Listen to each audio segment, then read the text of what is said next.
자, 오늘 거룩한 주를 맞이하여 성전에서 예배를 드리고 또 가정에서 온라인으로 예배를 드리는 여러분 모두에게 하나님의 은혜가 함께 하시기를 바랍니다. 그동안 어려운 일들이 있어서 또 교회에서 예배 드리는 것에 대해서도 많이 염려하는 분들이 많은데, 그래도 또 성전에 나와서 예배 드리는 여러분들, 또 여러 사정으로 나오지 못한 분들 모두에게 은혜가 되는 시간이 됐으면 좋겠습니다. 자, 오늘은 우리가 행복한 신앙생활에 대한 주제의 설교를 마치고 오늘부터는 수치인 분명이라는 주제를 가지고 여러분들과 같이 몇 주간 말씀을 나누도록 하겠습니다. 누군가가 보냈던 우편물이 잘 전달되지 않았을 때 거기는 몇 가지 이유가 다 있을 겁니다. 전달되지 못하고 반송되게 되는 경우에 그 중에 이유 중에 하나가 수치인 불명이라는 이름이 있습니다. 우편물을 받아야 되는 그 대상자가 그곳에 살고 있지 않거나 아니면 그곳에 사는 사람 가운데 도대체 누구에게 이것을 전달해야 될지를 잘 모르겠다. 그럴 때 사람들이 수치인 불명이라는 이름을 쓰게 됩니다. 얼마 전부터 한 텔레비전 시사 프로그램에서 이 수치인 불명이라는 이름을 재미있게 바꾸어서 이제 수치인 분명이라는 이름으로 사람들에게 얘기하고 있는데, 그날 방송에 언급된 사람들 가운데 어떤 한 사람을 특정해서 그 사람에게 영상 메시지를 보내는 식으로 이 코너를 진행하고 있었습니다. 다시 말하면은 분명하게 하고자 하는 얘기를 어떤 사람에게 반드시 전해야 되겠다는 의미로 생각할 수가 있게 됩니다. 제가 오늘 여러분들에게 수치인 분명이라는 주제를 가지고 말씀을 전하는 것은 성경에 나와 있는 여러 인물들에게 예수께서 하신 말씀들이 있습니다. 예수께서 물론 설교를 하게 될 때는 수백의 사람 또는 수천의 사람들에게 말씀을 전하는 경우도 있지만, 어떤 경우에는 각 사람에게 특정하여 예수님께서 하신 말씀이 분명히 있을 거라고 생각했기 때문입니다. 우리가 예수님께서 각각의 사람들에게 말씀을 하고 있다. 오늘 여기에도 여러 명의 사람들이 말씀을 듣고 있지만은 아마 여러분들이 각각이 자기에게 주어지는 말씀이 좀 다르리라고 그렇게 생각이 됩니다. 오늘 하나님께서 내게 주시는 말씀은 이거구나라고 가슴에 여러분들이 담고 가신다면 여러분들은 수치인이 분명한 말씀을 가지고 간다고 볼 수 있습니다. 자, 예수님께서 이렇게 왜 수치인 분명히 말씀을 하실까? 어떤 사람에게 해당되는 말씀을 하실까 하는 것은 그분의 하시는 일과 관련이 있습니다. 보통 우리가 예수님이 어떤 일을 하시는 분인가에 대해서 보통 생각하게 될 때 어떤 분들은 기적을 행하시는 분이다, 이렇게 얘기하는 분들이 있어요. 실제적으로 예수님께서는 많은 기적을 행하셨고, 여러분들이 마가복음을 읽게 되면 처음부터 끝까지 계속해서 예수께서는 기적의 행사자로 등장하게 됩니다. 그러나 우리가 또한 예수는 어떤 분일까에 대해서 얘기할 때 예수께서 자기 스스로가 나는 이런 사람이라고 소개했던 적이 하나가 있어요. 그 중에 한 가지 말씀드리면 마태복음 9장 12절입니다. 예수께서 들으시고 이르시되 건강한 자에게는 의사가 쓸데없고 병든 자에게라야 쓸데있느니라. 예수님께서 세리 마태의 집에서 있게 될 때에 바리새인들이 다가와서 얘기하기를 당신은 왜 죄인들과 같이 어울리느냐 하는 말씀에 대해서 예수님께서 대답하신 얘기가 여기에 나와 있는 거죠. 예수님께서는 나는 병든 자를 치료하는 사람으로 이 세상에 왔다 하는 얘기를 하고 있는데, 예수님은 우리가 말씀을 통해서 보면 영적인 질병도 그분께서 고치셨다는 것도 알 수가 있고, 육신적인 질병도 고쳤다는 얘기가 성경 가운데 나오고 있는 것을 알 수 있습니다. 예수님께서 누군가의 질병을 고치기 위해서 가장 해야 될 중요한 일들은 뭘까 생각해 보면, 일단은 말씀을 전해야 되는 당사자를 아는 것이 굉장히 중요합니다. 요한복음 2장 23절에서 25절이에요.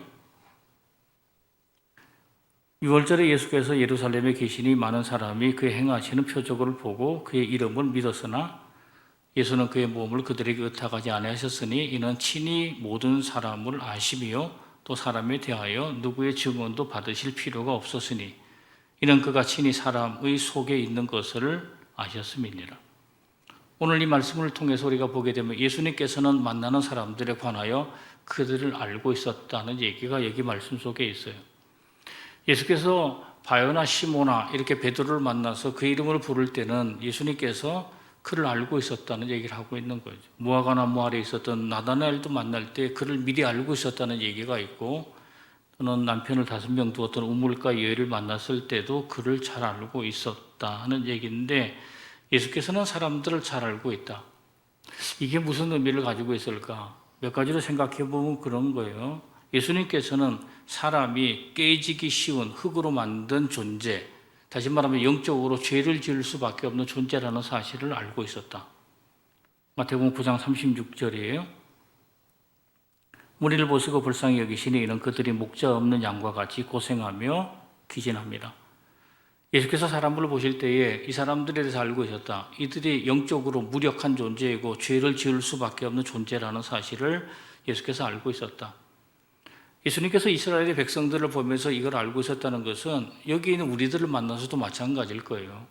여러분들 성전에서 또는 가정에서 예배를 드릴 때 여러분들 보시면서 예수께서 알고 있다는 건 뭘 알고 있어요?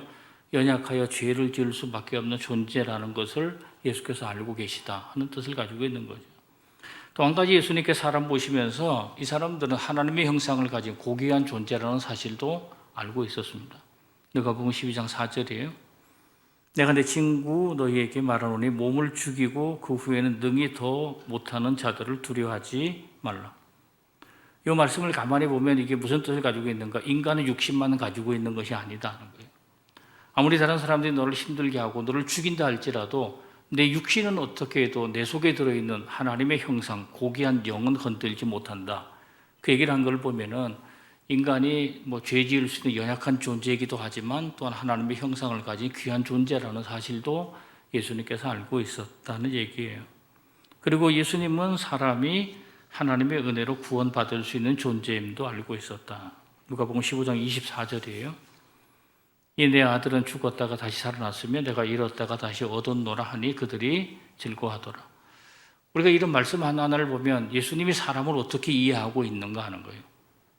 무력하여 죄를 지을 수밖에 없다. 그러나 인간이 아주 그렇게 천한 존재는 아니다. 하나님의 영을 가지고 있다. 그리고 하나님의 은혜로 얼마든지 구원을 받을 수 있는 존재라는 사실을 예수께서 알고 있었다는 거죠.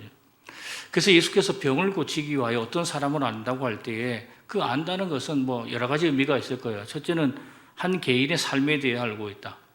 어떤 사람이 예수 앞에 서게 될 때 그가 지금까지 살아왔던 그의 모든 인생이 다 예수 앞에 알려지게 되는 것과 마찬가지일 거예요. 어떤 분이 임사체험을 하게 되는데, 임사체험이라는 것은 죽음의 경험이에요. 자기가 죽음의 경험을 하게 되고 돌아왔는데 죽었을 때 어떤 느낌을 가졌는가, 어렸을 때부터 자기가 살아왔던 인생이 필름이 지나가는 것처럼 딱 지나갔다는 거예요. 모든 것들이 그 눈앞에 보이게 됐다. 그래서 그는 생각하기를 어쩌면 우리가 하나님 앞에 서게 될 때 내 개인적인 삶의 모든 부분이 다 그분 앞에 드러나는구나 하는 생각을 하게 됐다는 얘기죠. 예수께서 어떤 사람을 만나게 될 때는 그 사람의 개인적 삶에 대하여 예수는 아마 자동적으로 알게 된 것이 아닐까 하는 생각을 해보게 되는데, 그 사람이 무엇 때문에 슬퍼했는지, 또 무엇 때문에 기뻐하는지, 또 지금 무엇 때문에 아파하는지, 그런 것까지도 예수께서 다 아신다. 우리가 성전에 나와서 예수를 통하여 그나마 안심하게 되고 감사하게 되는 것은 내가 사실 말로 입으로 말하지 않아도 그분이 내 속을 다 아시는 거다. 이렇게 생각하면은 얼마나 우리가 감격할 수 있겠는가 하는 생각이 들게 되는 거죠. 예수님은 이렇게 인간적인 삶뿐만 아니라 사람들이 가지고 있는 영적 상태를 알고 있었다. 그런데 이제 요즘에 저는 잘 모릅니다만 사람들은 주로 사람을 대하게 될 때 매뉴얼을 만들어서 사람을 대하는 경우가 있어요. 상담하는 사람들이나 심리학자들도 매뉴얼을 만들게 되고, 또 일반적으로 공무원들도 어떤 사람을 어떻게 대해야 되는지에 대해서 매뉴얼을 만들어서 이런 종류의 사람이 오면 이렇게 응답하고 대해라. 또 다른 종류의 사람은 다르게 대답을 하고 대하라. 이런 거 있습니다만은 예수께서 각각의 삶을 알고 있다. 또 각각의 사람들이 가지고 있는 영적 질병과 문제를 알고 있다. 이렇게 얘기할 때는 매뉴얼을 가지고 A그룹은 이렇게 말하고 B그룹은 이렇게 말하고 다른 사람들에게는 또 다르게 얘기하지는 않았을 거다. 왜냐하면 너무 속속들이 잘 알고 있기 때문에 사람들에게 꼭 맞는 말씀들을 들려주었다는 걸 알 수 있어요. 성경에 보니까 사람들이 했던 예수의 말씀이 각각 조금씩 다른데 찾아보니까 이런 게 있더라고요. 예수께서 안드레와 요한을 찾아가서 이렇게 물었어요. 제자로 삼기 전에 너희가 무엇을 구하느냐 이렇게 물었어요. 이것은 뭘 말하는가? 이 요한이나 안드레라고 하는 사람, 이 사람들은 진리를 찾기 위해서 애를 쓰는 사람들이에요. 그러니까 이 어지러운 세상 가운데 그래도 진리를 추구하여 살려고 애쓰는 사람들, 그런 사람들에게 너희가 무엇을 구하느냐고 예수께서 질문하시고 그들의 말씀을 듣고 또 예수께서 말씀하시는 이런 형태를 취하고 있는 것을 알 수 있고요. 예수께서 빌립을 만났을 때 나를 따르라 이렇게 얘기를 했어요. 영적으로 어리석고 미숙한 빌립이 자기를 따라와야지만 온전하게 살 수 있다고 생각하셨는지 예수님께서는 너는 나를 따라와야 된다 이렇게 얘기를 하셨고, 또 나다나엘이 빌립의 소개를 받고 예수께 오기 전에 예수님께서 왔을 때 예수님께서 말하기를 내가 너를 부르기 전에 너를 보았다. 얘기를 하는 건 뭐냐면 너가 나에게 나오기 전에 어떤 선입견을 가지고 있었는지를 알고 있다 하는 얘기예요. 어떤 선입견을 가지고 있는가? 메시아는 나사렛에서 날 수 없다는 선입견이에요. 나사렛에서 뭔 선한 것이 나올 수 있겠는가 하는 선입견을 가지고 있는데 예수께서 그를 보시면서 하셨던 첫 번째 말씀은 너가 어떤 선입견을 가지고 있는지 알고 있다. 각각의 사람들에게 예수께서 다른 얘기로 접근하면서 말씀하고 있다는 걸 알 수가 있고, 니고데모에게는 내가 거듭나야겠다고 말씀하셨어요. 니고데모에게는 왜 그렇게 얘기했는가? 유대의 많은 지도자들 가운데서 니고데모는 좀 특별한 사람이다. 어떤 사람인가? 변화를 갈망하는 사람이다. 많은 사람들이 자기 정치적인 자리, 또 괜찮은 자리에 앉아서 만족하며 살아가고 있을 때 이렇게 살아서는 안 되겠다는 변화를 갈망하는 마음이 그에게 있었다.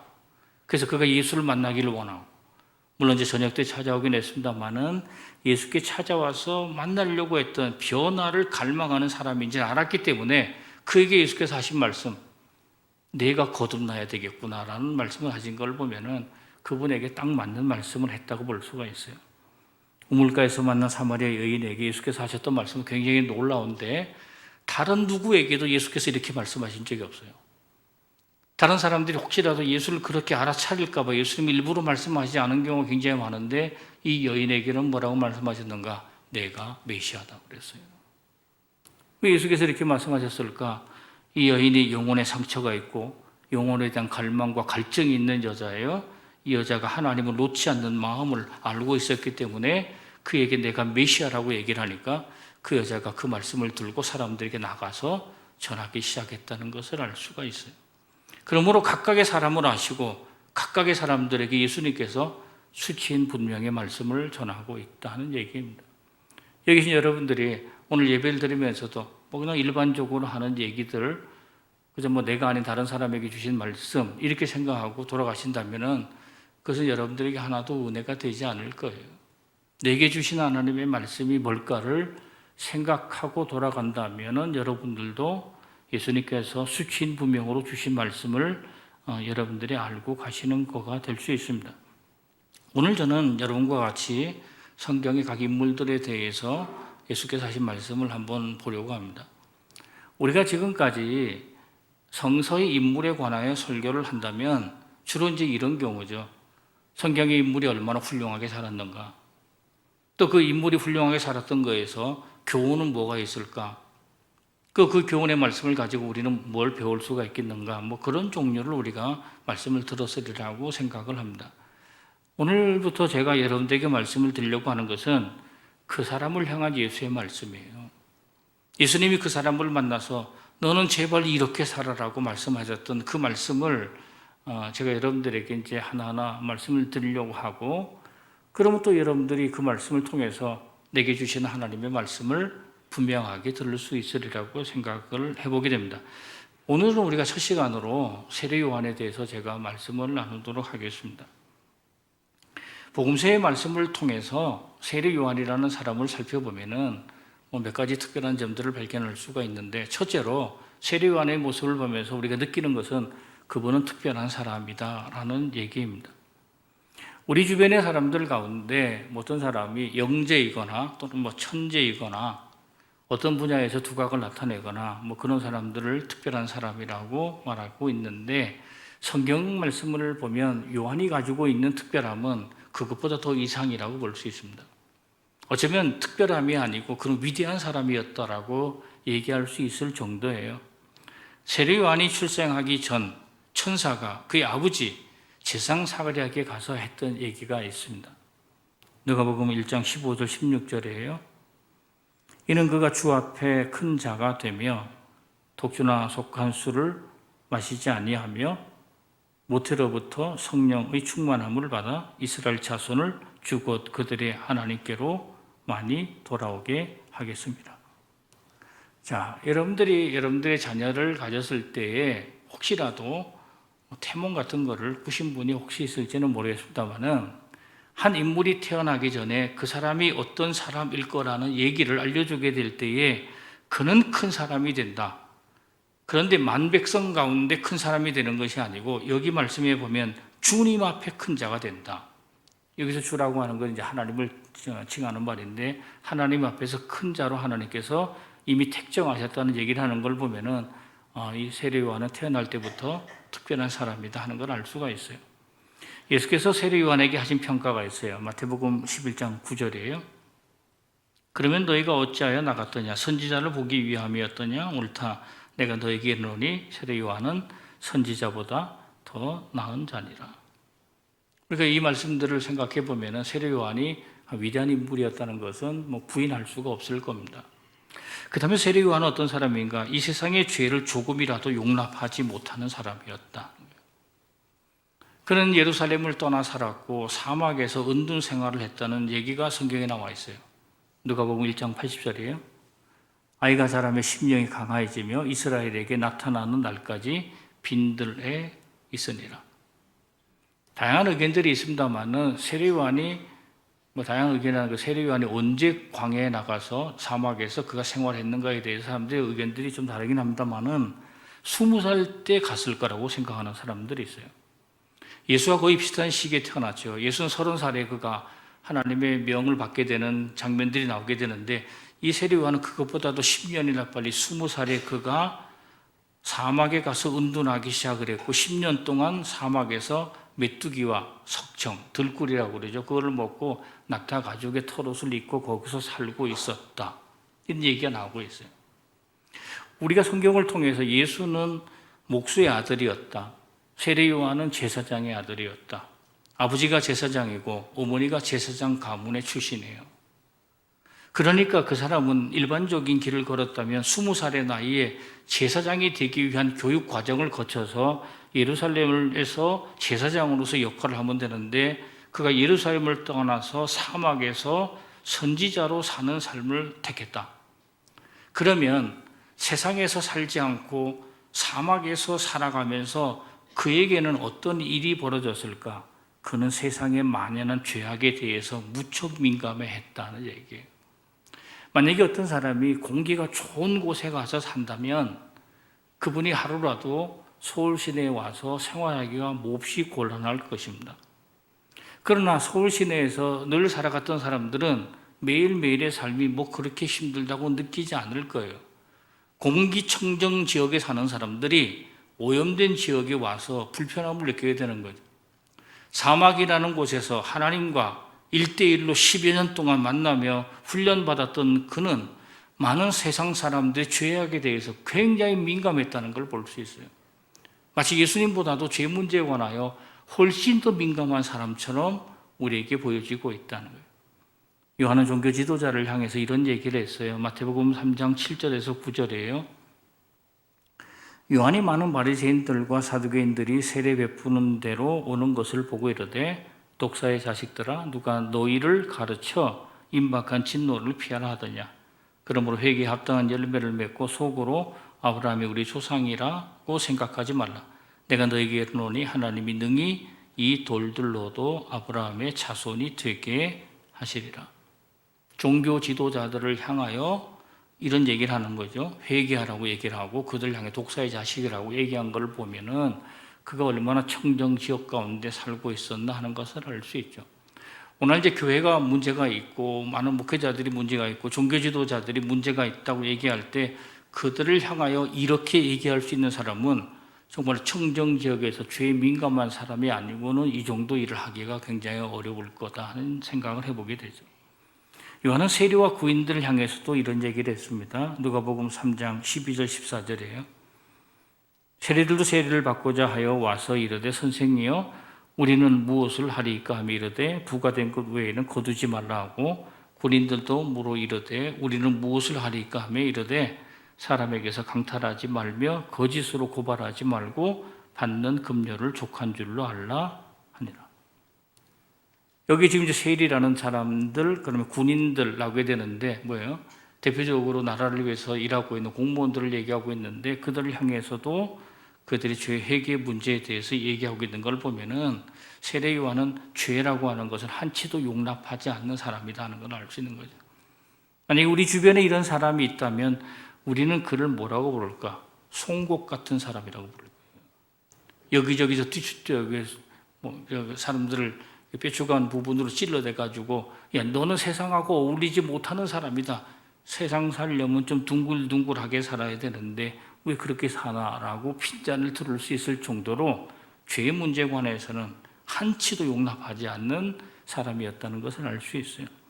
그 다음에 요한은 메시아의 오심을 간절히 기다리는 사람이었다. 하나님이 메시아를 보내신다면 이 세상에 죄악된 것들을 다 하나님께서 엎으시고 새로운 세계를 만들 거라는 생각을 가지고 있었고 요한이 예수를 만나고 난 후에 그것에 대해서 기대를 가지고 있었다고 볼 수 있어요. 요한복음 1장 26절 27절이에요. 요한이 대답하되 나는 물로 세례를 베풀거니와 너희 가운데 너희가 알지 못한 한 사람이 있었으니 곧 네 뒤에 오시는 그이라.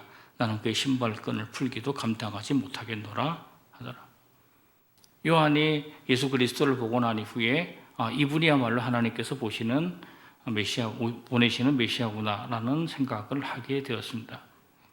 복음서에 보면은 처음에는 세례 요한이 예수가 메시아인지를 몰랐다는 얘기가 있어요. 그런데 세례를 받고 난 이후에 예수께서 광야로 가서 4주 동안 시험을 받으시고 다시 돌아와서, 즉 세례 받고 나서 6주가 지나고 난 이후에 예수를 보고 나서 세례 요한이 했던 얘기가 있어요. 그러니까 그 전에 자기에게 세례를 받으러 올 때는 예수가 누군지에 대해서 잘 몰랐어요. 그런데 6주가 지나고 난 이후에 그는 예수님을 보고 나서 딱 한마디 하게 되는데 그것이 굉장히 놀라운 발언이에요. 저기 세상의 죄를 지고 가는 어린 양을 보라고 그렇게 얘기를 했어요. 굉장히 놀라운 발언을 그게 얘기하는데 우리가 어린 양이라는 것은 예수 그리스도를 지칭한다는 것은 지금은 여러분들이 다 잘 아시는 얘기일 거예요. 구약에서 어린 양이 가장 먼저 등장하는 것은 아브라함이 그의 아들 이삭을 제사 드리려고 할 때 아들 이삭이 했던 얘기를 통해서 어린 양이라는 단어가 처음 등장을 하게 돼요. 창세기 22장 7절이에요. 이삭이 그 아버지 아브라함에게 말하여 이르되 내 아버지여 하니 그가 이르되 내 아들아 내가 여기 있노라. 이삭이 이르되 불과 나무는 있거니와 번제할 어린 양은 어디 있나이까. 이삭은 불에 태워서 하나님께 올려야 될 어린 양이 어디 있느냐 이렇게 묻고 있어요.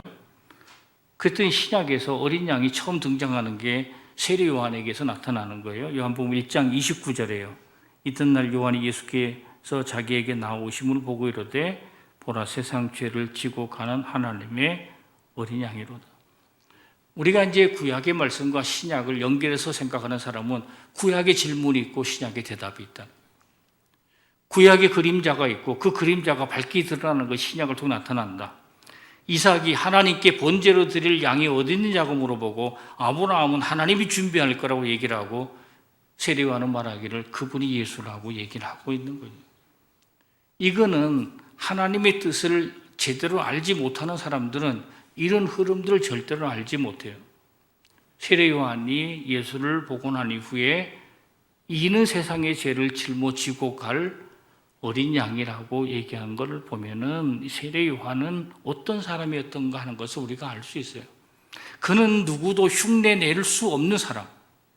정말로 누구라도 아무리 위험 있는 종교 지도자라 할지라도 그 앞에 서이면 주눅이 들 정도로 엄격한 사람이고 죽음 앞에서도 흔들리지 않는 사람. 그래서 그가 목이 잘려 순교를 당한 걸 보면은 죽음 앞에서도 그는 흔들리지 않는 사람. 그러므로 그는 완벽한 사람처럼 보이게 된다는 거예요. 완벽한 사람처럼 우리에게 알려진 것이 세례 요한이에요. 그런데 이 완벽한 요한이 감옥에 갇혀서 흔들리는 모습을 보여주고 있습니다. 마태복음 11장 2절에서 3절이에요. 요한이 옥에서 그리스도께서 하신 일을 듣고 제자들을 보내어 예수께 여짜오되 오실 그이가 당신이 오니까 우리가 다른 일을 기다리오리까. 예수께서 하나님께서 보낸 어린 양이라는 사실을 사람들 앞에 공개적으로 얘기했던 그가 이제는 사람들을 보내서 당신이 정말로 메시아가 맞는지에 대해서 다시 한번 물어보고 있다. 우리도 가끔은 그런 얘기를 하잖아요. 내가 젊었을 때 어느 시절에 신앙이 무척 좋았다. 한때 나는 내 신앙이 너무 좋아서 타국에 가서 선교사로서 일생을 보낼 생각까지도 하게 되고 내 재산의 많은 부분을 하나님께 드려도 하나도 아깝지 않다고 생각을 했다. 근데 어느 순간부터 믿음이 흔들리기 시작을 해서 주일에 와서 경건하게 예배 드리는 것도 제대로 못하고 있다면 그 믿음이 흔들리고 있는 거죠. 완벽한 사람 같았던 이 사람에게, 세례 요한에게도 흔들리고 있다는 것을 알 수 있는. 물론 이제 사람들이 이것에 대해서 여러 가지로 얘기를 하고 있어요. 세례 요한이 흔들린 게 아니고 제자들이 흔들려가지고 제자들을 대변해서 이렇게 얘기를 한 것이다. 이렇게 얘기를 하고 있고, 또 한 가지는 엘리야를 보면 엘리야도 로뎀나무 안에서 죽기를 간구했던 것처럼 감옥에 들어가서 너무 힘드니까 일시적으로 낙심해서 그랬을 거다.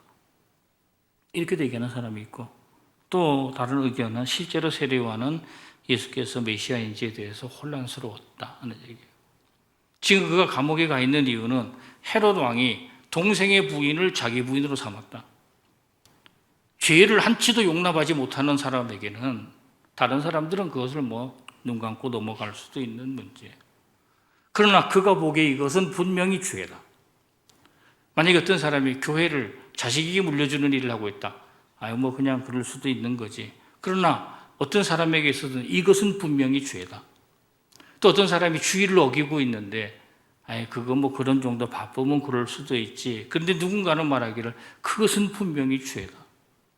우리에게 하나님께 올려야 될 것들을, 하나님의 것을 내 것으로 생각하게 될 때 어떤 사람들은 눈을 감고 그럴 수도 있겠다라고 생각하지만 어떤 사람은 그것은 분명히 죄다. 이렇게 얘기할 수 있을 거라고 봐요. 세례 요한이 이 헤롯 왕이 하는 것에 대해서 이 세상에 어느 누구도, 그 당시 누구도 말하지 않을 때 그것은 죄라고 얘기를 하게 돼요. 그러니까 지금 그는 절벽 끝에 서 있는 사람처럼 자기 목숨을 걸어서 가면서 지금 자기를 하고 있는 거예요. 그러면 메시아라고 생각했던 예수도 뭔가를 해야 된다고 생각했던 것이 그 사람이 가졌던 생각이에요. 그런데 그 당시에 요한이 들었던 예수님이 행하시는 일은 예수께서 병자들을 고쳤다. 예수께서 가난한 사람을 먹이셨다. 예수께서 죽은 자를 살리셨다. 이 얘기를 듣고 나서 그는 고개를 갸웃거리게 되는 거죠. 아니, 지금 우리가 당장 무너뜨려야 될 것은 이 헤롯이다. 또는 예루살렘 성전을 중심으로 하여 하나님 앞에 기만하는 종교인들을 무너뜨리는 것이 우리가 가장 먼저 해야 될 일이라고 생각을 했었는데, 가난한 자들을 먹이고 병자들을 고치는 일을 한다는 것은 자기가 생각했던 메시아하고는 너무 달랐을 거라고 보는 거예요. 메시아가 이 땅에 오시게 되면은 큰 도끼를 들고 마치 나무 뿌리를 찍어내는 것처럼 죄악을 도려낼 거라고 생각했는데 그렇지 않았다는 얘기예요. 이 질문을 가지고 그는 감옥에 있고 제자들을 보냈고, 요한의 제자들이 예수께 와가지고 예수님께 물어봤어요. 예수님께서 하신 말씀 마태복음 11장 4절에서 6절이에요. 너희가 가서 듣고 보는 것을 요한에게 알리되 맹인이 보며 못 걷는 사람이 걸으며 나병한 자가 깨끗함을 받으며 못 듣는 자가 들으며 죽은 자가 살아나며 가난한 자에게 복음이 전파된다 하라. 누구든지 나로 말미암아 실족하지 아니하는 자는 복이 있도다 하시니라. 지금 이 앞에서 예수께서 하셨던 얘기들을 보면 이게 무슨 얘기예요? 마치 사회복지사가 하는 일을 예수께서 하고 있는 것처럼 보이잖아요. 요한에 기대하고는 다른 일을 하고 있다고 너 그냥 가서 그대로 전하면 돼. 이 얘기를 하고 있는 거예요. 그러면서 예수님께서 그 마지막에 하셨던 말씀, 나로 말미암아 실족하지 마라. 그 얘기를 예수께서 하시는 건데, 세례 요한에게 예수께서 이제 수치인 분명으로 말씀하신 거죠. 세례 요한에게만 말하는 거예요. 요한아, 나로 인해 실족하지 마라. 요한아, 제발 나를 의심하지 마라. 나를 좀 믿어라. 요한아, 내가 하는 일이 이해가 되지 않더라도 믿고 의지해봐라.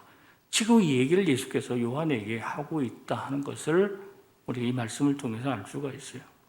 세례 요한에게 주신 이 말씀을 오늘날 우리에게는 어떤 의미가 있을까 하는 것을 한번 생각을 해보도록 하겠습니다. 제가 세 가지로 오늘 예수께서 요한에게 하셨던 이 말씀을 가지고 한번 우리들에게 배울 교훈의 말씀이 뭐가 있나 생각해 보도록 하겠습니다. 첫째는 우리는 예수님이 안 보일 때가 있다는 것을 우리에게 알려주고 있다는 거예요. 예수님이 보이지 않는다. 우리는 밖에 나가서 생활할 때, 믿음이 좋을 때는 밖에서도 예수님이 보인다. 성전에 와서 예배 드릴 때는 당연히 예수님이 보이죠. 근데 어느 순간부터 밖에서는 물론이거니와 성전 안에서 예수님이 보이지 않고, 심지어 눈을 감고 있어도 기도해도 예수님이 보이지 않고, 예배를 열심히 드리고 헌신을 많이 한다고 해도 예수님이 보이지 않는 삶을 얼마든지 살 수 있다는 의미를 가지고 있습니다. 야코프 요르단스라는 사람이 그렸던 그림, 성전에서 상인들을 쫓아내신 예수가 있어요. 그런데 이 그림이 잘 보이지 않더라도 이 그림을 잘 보시길 바라요. 하나님의 집인 성전이 장사하는 사람들로 아수라장이에요. 그 중에서 붉은 망토를 하고 계신 예수님의 모습이 보이게 되는데, 채찍을 만들어서 상인을 향해 들어있고 얼굴 표정이 굉장히 슬퍼하는 표정으로 있다는 얘기예요. 예수님 주변 사람들의 모습을 보면 채찍을 피하다가 뒤로 넘어지고 우왕좌왕 떠들고 있고, 또 심술궂게 찡그린 표정으로 손에 나귀와 닭을 잡고 예수를 바라보는 사람이 있고, 또 6월절 대목을 노리는 장사꾼들로 넘쳐나고, 위쪽에는 예복을 입은 제상들이 있는데 예수님이 왜 화를 냈는지를 잘 모르겠다는 표정으로 내려다보고 있는 모습을 볼 수가 있어요. 그 모든 것들을 여기 하나에 담고 있는 것을 볼 수가 있어요. 우리가 예수께서 예루살렘에서 장사하는 사람들을 쫓아내셨다. 그러면 사람들이 이 말씀을 읽으면서 무슨 생각을 하는가? 교회에서 장사하면 안 된다고 생각하는 거예요. 여선교회에서 목사님들에게 장사를 좀 해야 되겠다 그러면 성경 구절을 떠가다 대면서 예수님께서 장사하는 사람을 내쫓았다, 이 얘기를 말씀하신 경우가 있는데, 지금 여기에서 그런 얘기를 하고 있는 게 아니에요. 또 만약에 조금 더 앞서서 얘기하는 사람이라면 그런 얘기를 하죠. 여기 이 얘기 속에는 장사하는 사람들의 탐욕, 그것에 대해서 예수님의 분노, 이게 여기 있다. 이 이야기 속에는 그것이 담겨져 있다. 그러므로 우리가 탐욕을 버려야 된다. 교회 안에서까지 인간들이 자기가 가지고 있는 탐욕들 드러내서는 안 된다. 이렇게 얘기하는 사람도 있는데, 저는 이 말씀을 보면서 생각했던 것은 각각의 사람들은 자기의 고정된 관념을 가지고 있다는 거예요. 어떤 관념을 가지고 있는 거 보세요. 사두개인, 장사하는 사람들에게 돈을 받아가지고 성전을 수리해야지. 실질적으로 사람들이 장사하는 사람들한테 세금을 받아서 그 돈으로 성전을 수리하기도 했어요. 물론 자기들이 배불리게 된 것도 있습니다만 그런 일을 사용하는 거예요. 그것이 하나님께 영광을 돌리는 일이라고 생각을 했다. 바리새인들은 늘 생각하기를 율법을 빠짐없이 지키는 건 많이 중요하다고 생각을 했어요. 상인들은 장사해서 이익을 얻는 게 제일이라고 생각을 하고 있는 거예요. 또 심지어 독립운동하는 제로당까지도 어떻게 하든지 장사라든지 뭐라든지 자금을 가지고 독립을 하고 나라가 독립되는 것이 하나님이 원하시는 일이라는 것이라고 그들은 생각을 하고 있었다. 다시 말하면 많은 사람들은 고정된 관념을 가지고 있다. 그런데 그들이 어디 있느냐? 성전 앞에 와 있다는 거예요. 성전 앞에서, 성전에서 우리가 해야 될 일은 각각 사람들이 가지고 있는 고정의 관념을 버리고 오직 하나님께 영광과 예배를 드리는 일만이 그들에겐 중요할 텐데, 그런 것들은 버리고 고정의 관념으로 성전 앞에서 성전 안에 들어가지 못하고 거기 있는 거죠. 이건 뭘 말하는가? 인간이 가지고 있는 고정된 관념이 하나님이 그의 시야에서 사라지도록 만들게 된다는 것을 가지고 있다. 고정관념에 사로잡히게 되면 예수님이 안 보인다. 사람이 안 보인다. 하나님이 보이질 않는다. 심지어는 세례 요한도 메시아에 대한 고정관념을 가지고 있었고, 그 고정관념 때문에 하나님이나 예수님이 그에게 보이지 않게 됐다는 거예요. 그래서 예수님에게 제자를 보내서 당신이 메시아인지 안 보인다는 얘기를 하고 있는 거잖아요. 우리가 성전 안에서 같이 예배를 드리고 있으면서도 우리가 가지고 있는 이 고정의 관념들을 벗어내지 못한다면 얼마든지 예수님이 안 보일 때가 있게 된다. 이때 예수님께서 그 사람을 향해서 무슨 얘기를 하는가? 의심하지 말고 믿음을 가졌으면 좋겠다는 얘기를 하고 있다는 걸 알 수 있죠. 두 번째로는 예수님은 사람의 마음의 중심을 보고 있다 하는 얘기입니다. 자, 세례 요한이 완벽한 사람이었다. 근데 그가 어느 날 흔들렸다. 뭐 감옥에 가서 흔들렸는지는 모릅니다만은 예수님이 걱정할 정도로 그의 믿음이 흔들리고 있다 하는 얘기예요. 그런데 여기서 얘기가 끝난 게 아니에요. 예수님께서 세례 요한을 지지하면서 사람들 앞에서 칭찬했던 기록이 있어요. 마태복음 11장 7절에서 11절이에요. 그들이 떠나며 예수께서 무리에게 요한에 대하여 말씀하시되 내가 너에게 이르노니 선지자보다 더 나은 자니라. 기록된 바 보라 내가 네 사자를 내 앞에 보내노니 그가 네 길을 내 앞에 준비하리라 하신 것이 이 사람에 대한 말씀이니라. 내가 진실로 너에게 말하노니 여자가 낳은 자 중에 세례 요한보다 큰 이가 일어남이 없도다. 여기 말씀 보면은 그들이 떠나매요. 누가 떠났는가? 요한의 제자들이 왔다가 예수님 얘기 듣고 나서 떠나고 난 이후에요. 만약에 그들이 있는 자리에서 요한에 대해서 얘기를 하셨다면은 야, 내가 하는 일에 대해서 요한이 혹시라도 오해할지 모르니까 야, 나 요한 좋아하고 있다고 니들이 가서 얘기를 좀 전해. 이렇게 얘기를 하는 거지만은 그게 아니에요. 그들이 떠나고 난 이후에 나머지 사람들에게 얘기하는 거예요. 오늘 여기 나온 얘기는 뭐예요? 그는 선지자보다 위대하고 메시아의 앞길을 인도한 사람이고 여자가 낳은 사람 중에 이보다 큰 자가 없다고 얘기를 하고 있는데 이 얘기는 요한이 사막에서 홀로 고립된 상태에서 하나님께 예배하고 기도할 때 이때 주신 말씀이 아니라 또 그가 많은 사람, 수백, 수천의 사람들이 몰려오게 될 때 그들에게 회개를 얘기할 때 예수님께서 하신 말씀이 아니에요. 언제 얘기했느냐? 믿음이 흔들릴 때 얘기한 거예요. 지금 실족돼가지고 메시아가 누군지도 잘 몰라가지고 감옥에서 당신이 메시아인지 아니면 다른 메시아를 기다려야 될지 모를 때 그때 예수님께서 그를 칭찬하고 있다. 이게 이상하다는 거예요. 만약에 그들이 떠나기 전에 얘기했다면 정치적인 이유를 가지고 나 그래도 요한하고 잘 지내야 되니까 너 가가지고 그 얘기는 좀 해줘. 선지자 중에 요한이 최고라고 좀 전해줘. 여자가 낳은 자 중에 그가 가장 위대한 인물이라고 얘기를 전해줘. 그렇게 얘기하지 않았다는 거예요. 그가 다 떠나고 난 이후에 다른 사람들에게 세례 요한에 대해서 칭찬하는 말씀을 하셨는데 왜 그랬을까? 예수는 요한의 마음 중심에 있는 무언가를 보고 있었기 때문이라는 거예요. 뭘 보고 있을까? 메시아를 간절하게 기다리는 마음이에요.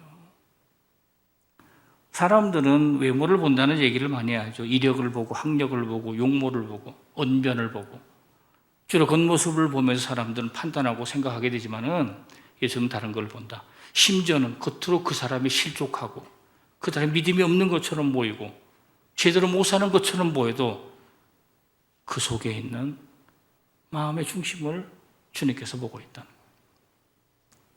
교회를 안 나오는 사람들을 다니다가 안 나온 사람들을 뭐 가난한 신자라고 얘기하는 경우가 많아요. 가난한 신자. 교회는 안 나와.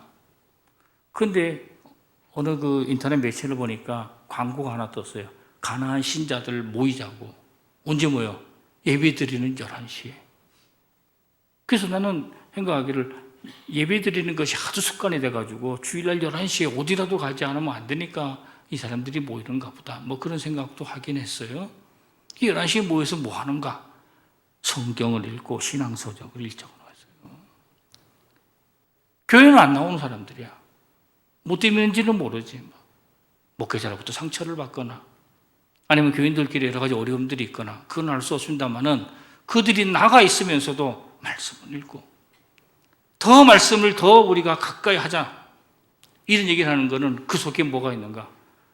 메시아가 오심을 간절하게 기다리는 마음이 혹시 그 속에 있지 않을까 하는 생각을 가져보게 되는 거죠.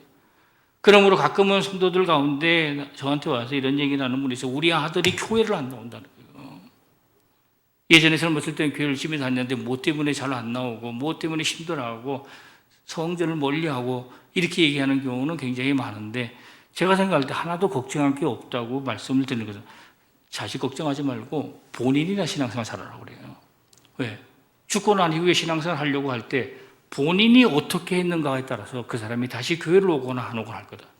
교회를 안 하고 있는데 집에 가가지고 매일 교회 욕하고 교회 다른 성도들에 대해서 흉보고 이렇게 얘기를 하게 되면은 당신이 죽고 난 이후에는 절대로 교회를 올 수가 없는 사람이 되는 거예요. 당신이 기도하는 모습을 보이고 잘 살려고 하는 모습을 보이고 정말 메시아를 간절히 고대하는 사람의 모습을 보이게 되면 그 자녀들이 얼마든지 돌아올 수 있을 겁니다. 이렇게 얘기를 하게 되는데 우리가 교회를 출석하느냐 안 하느냐, 뭐 헌금을 얼만큼 하느냐 안 하느냐, 사실은 그거보다 더 중요한 것이 있는데 그 속에 주님의 재림을 간절하게 기다리는 마음이 그 속에 있느냐는 거예요. 내가 이 세상에서 그냥 여기서 잘 살고 여기서 출세하고 뭐하고 이런 것들이 속에 가득 찬 사람인지, 아니면 내가 주님 보시기에 걱정이 되고 믿음이 없는 사람처럼 보이는 것처럼 보여도 그 속에 메시아를 갈망하는 마음 하나만 가지고 있다면 주님께서 그를 얼마든지 칭찬할 수 있다는 것을 우리가 이 말씀을 통해서 배울 수가 있습니다. 마지막 세 번째로, 믿음이 흔들리면 예수께로 나가야 됩니다. 세례 요한이 감옥에 갇혀 있을 때도 여전히 제자들이 많이 있었습니다. 학자들의 연구에 따르면 예수님도 제자들이 12명이 있었고 또 72명의 제자가 있었고 많은 사람이 따르고 있었는데, 사실은 세례 요한의 제자들이 더 많았을 거라고 추정하는 사람들이 많습니다. 왜냐하면 예수의 말씀은 헷갈리는 말씀이 많아요. 전에도 우리가 가난한 자가 복이 있다는 것도 헷갈리게 되고, 또는 로마 정부나 헤롯에 대해서도 뭔가 분명한 태도를 취하지 않는 것처럼 보이기 때문에 예수의 말씀에 대해서 어떤 분명한 입장을 듣기는 굉장히 어려울 거예요. 나중에 우리가 알게 된 것은 예수는 그 시대에 국한된 사람이 아니라는 걸 알게 되는 거예요. 그 시대에 국한된 사람이라면 로마 제국이 적이 되는 거고 헤롯이 문제가 되는 거고 예루살렘 성전의 종교 지도자들이 문제가 되는 거지만, 예수는 온 세상의 인류를, 모든 인류들을 다 구원하기 위해 오신 분이니까 다른 모습을 취하게 된 건데, 세례 요한은 그 시대의 사람이었고 회개를 얘기했던 사람이기 때문에 그건 아주 간단해요. 많은 제자들이 그 옆에 모여들었고, 실제적으로 예수의 제자들 가운데 몇 사람은 요한의 제자에서 건너온 사람들이에요. 그가 감옥에서 제자들에게 야, 예수는 메시아가 아니야, 이렇게 얘기하지 않았어요. 많은 얘기를 듣고 난 이후에 그는 혼란스러울 때 제자들을 모아놓고 나서, 그는 사랑과 존경을 받는 사람이니까 예수는 아닌가 봐, 이렇게 얘기를 했다면 굉장히 큰 혼란이 일어났을 거예요. 그때 그가 했던 것을 보면은 뭘 했을까? 예수님께 제자를 보냈다. 만약에 그가 감옥에 있지 않았다면 어떻게 했을까? 본인이 예수께 나아갔을 거다, 이렇게 볼 수가 있던 거죠. 여기서 우리가 배울 수 있는 한 가지 원리는 뭐예요? 예수님에 대해 의심이 들수록 예수께 가까이 나아가라는 얘기를 우리가 배울 수가 있는 거죠. 예수께 사람들이 나오게 되는데, 물론 다 나오는 것이 다 똑같은 이유는 아니에요. 예수께 나와서 떠나달라고 요청했던 사람들이 있어요. 어떤 마을에 예수께서 가셨다. 귀신 들린 자가 있었다. 귀신 들린 자의 귀신을 돼지떼 2,000마리 속에다 집어넣고 돼지떼 2,000마리가 몰살당해 죽었다. 마을 주민 사람들이 와서 예수께 와서 부탁을 했어요. 마가복음 5장 16절 17절이에요. 이에 귀신 들렸던 자가 당한 곳과 돼지의 일을 본 자들이 그들에게 알리며 그들이 예수께 그 지방에서 떠나시기를 간구하더라. 귀신 들린 사람 예수 만나서 귀신에서 벗어났어요. 그런데 이 말씀을 가만히 보면 어떤 생각을 할 수 있는가? 예수님보다 돼지떼가 더 귀하다고 여기는 사람들은 여전히 귀신 들린 채로 살아가고 있었다는 거예요. 실제로 그 지역의 모든 사람은 다 귀신 들려 있었던 거예요. 그런데 정말로 귀신 들렸다고 사람들이 내놓았던 사람은 예수를 만나서 귀신에서 해방이 됐고, 나머지 사람들은 여전히 귀신 들린 채 살아가 있는데, 귀신 들린 사람의 특징이 있는데 그 특징은 뭐냐? 예수가 자기에게 오기를 원하지 않는다는 거예요. 여러분들이 신앙생활을 제대로 하는 사람은 예수께서 자기에게 오기를 원해요. 신앙생활을 바르게 하지 않는 사람들은 예수께서 자기에게 오기를 원하지 않아요. 김지하의 금관의 예수라는 시국에도 보면 그 김지하 씨가 얘기할 때 금관을 갖추고 있는 예수가 있는데, 종교 지도자들이 그 예수에게 가서 뭐라고 얘기하냐면, 세상 일은 우리가 알아서 할 테니까 간섭을 하지 말라고 얘기를 하고 있어요. 오늘날 많은 교회나 종교 지도자들이 어쩌면 이런 모습으로 살아가고 있는지도 몰라요. 예수께 나가서 예수께서 하시는 말씀을 듣고 그분이 원하는 대로 사는 삶을 멀리하고 예수께 나와서 말하기를 우리 교회 일은 내가 알아서 할 테니까 예수께서 신경 쓰지 않았으면 좋겠습니다. 우리 가정의 일은 내가 알아서 할 테니까 예수께서 신경 안 쓰셔도 괜찮습니다. 그러므로 예수께 나와 떠나기를 강구하는 사람들의 모습이 어쩌면 우리들의 모습이 아닐까 하는 반성을 하게 되는 거죠. 그러나 예수께 나오는 사람들만이 변화되고 고침받았어요. 지금 거라사 광야에서 귀신 들린 사람 예수 만나 치유받았고, 니고데모도 예수 만나 믿음 생겼고, 심지어는 예수님 십자가 달렸을 때 십자가 달린 강도 한 사람도 예수님께 나와서 구원을 받았다는 것을 알 수 있어요. 예수님께서 세례요한에게 말씀하셨던 것처럼 의심하지 마라. 의심하지 마라. 코로나 사태로 인해서 힘들고 어려운 일들이 많이 생기고, 그럴 때마다 우리가 굉장히 믿음이 흔들릴 때가 많은데, 또 코로나19 이후에 교회는 어떻게 될지에 대해서 염려하는 분들이 굉장히 많은데, 의심하지 마라. 믿음을 가져라. 어떻게 해야 할 수 있느냐? 예수께 나아가야 되고 예수를 내 삶 속에 초청을 해야 가능한 일이다 하는 걸 꼭 기억하시고, 예수를 모시며 예수의 음성을 듣고 또 믿음을 간직한 여러분 다 되시기를 주님의 이름으로 간절히 축원합니다.